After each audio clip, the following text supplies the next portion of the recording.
featuring daily breakdowns, the most exciting moments across the league. Baldy, good morning. Gresham Fourier, how are you, friend? I'm good, guys. Good to be with you, man. Thanks. Well, I saw your the Baldy breakdowns are just fantastic on Twitter, and I know you did a couple of breakdowns of the Patriots wide receivers. You have been very consistent since joining us on kind of what you think of that group, and this is another one of those weeks where the eye in the sky doesn't lie, does it, Baldy? I don't think so.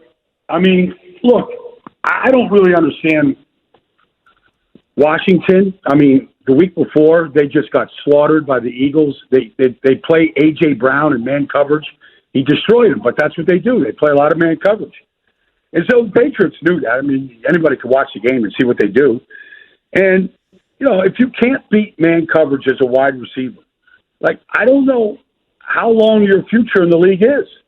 I mean, that's why we go to the combine and we see how fast these guys are, and we time them in the short shuttle. Can they separate? Can they get by? Do they have deep speed? You know, what position are they based on some of the metrics?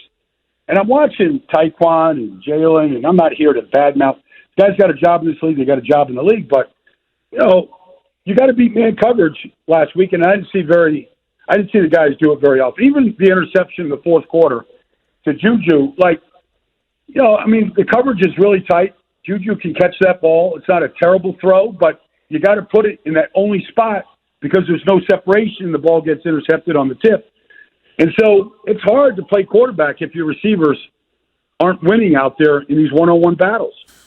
So I had my line for at least the first half of the game when all these were obvious that Tyquan Thornton was not the guy, was the pass routes. The routes were either short or crappy. Because if they can't run a deep route, I mean, you got to throw short or you got to throw to the sideline. And it makes them so predictable. And I just don't know how they can ever get out of jam. And if you look at their third down conversion rate, it's obvious that they can't get into a flow.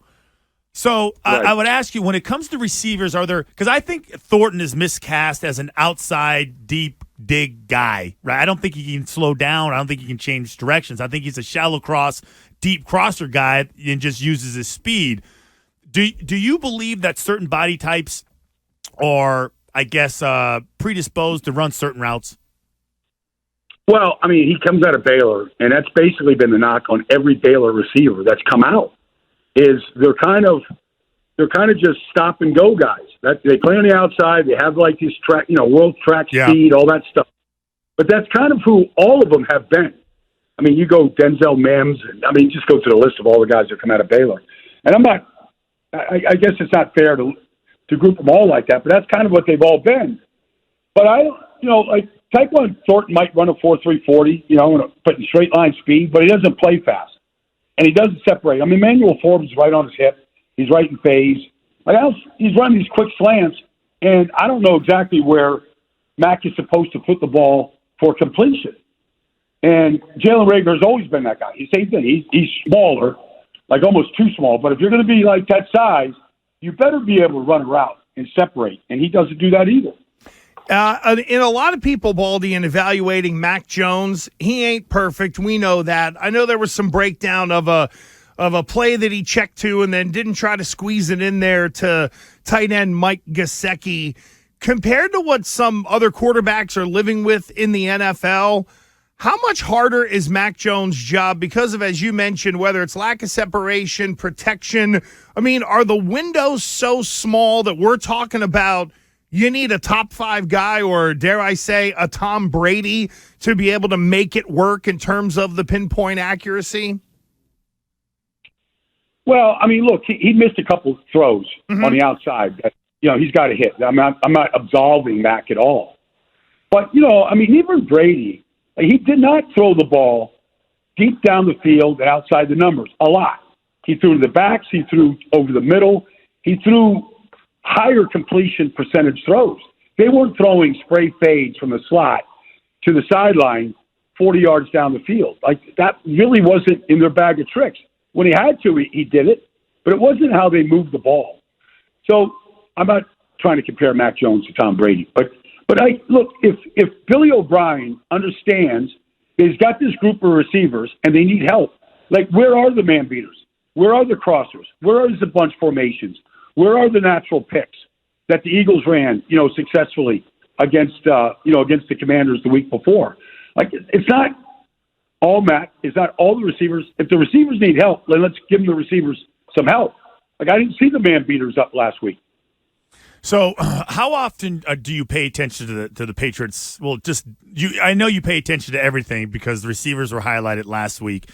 I'm looking at a guy like the Patriots defensive line, and Christian Barmore is getting a lot of attention for, not coming up with a bunch of sacks, but just being very disruptive. Have you seen the same thing?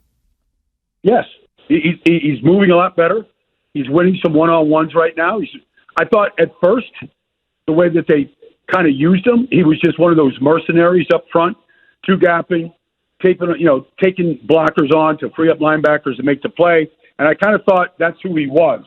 A little bit like, say, Dietrich Wise or some of these other guys that have been there.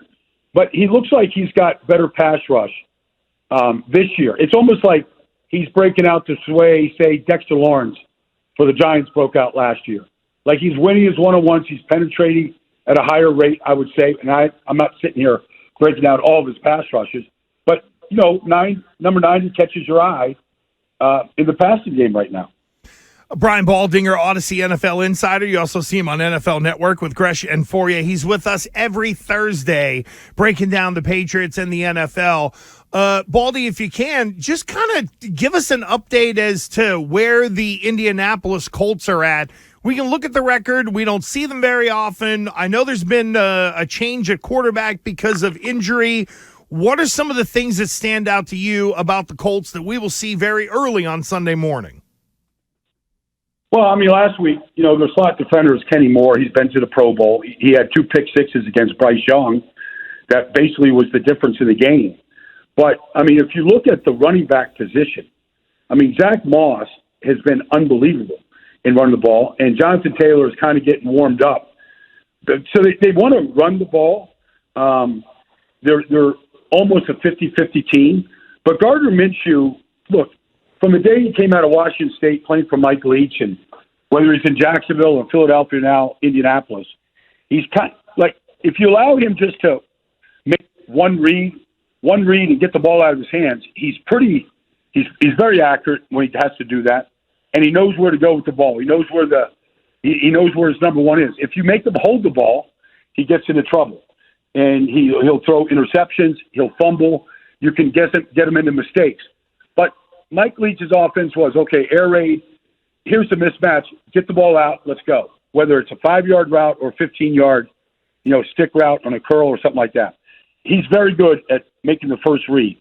But he knows where to go with the ball. He can get to the second or third read, but the longer you make him hold the ball, the more prone he is to mistakes. Who do you think wins this game, Baldy?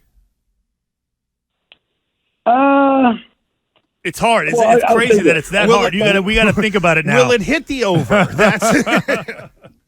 I'll say this: like I've done a lot of games for NFL Europe in Frankfurt.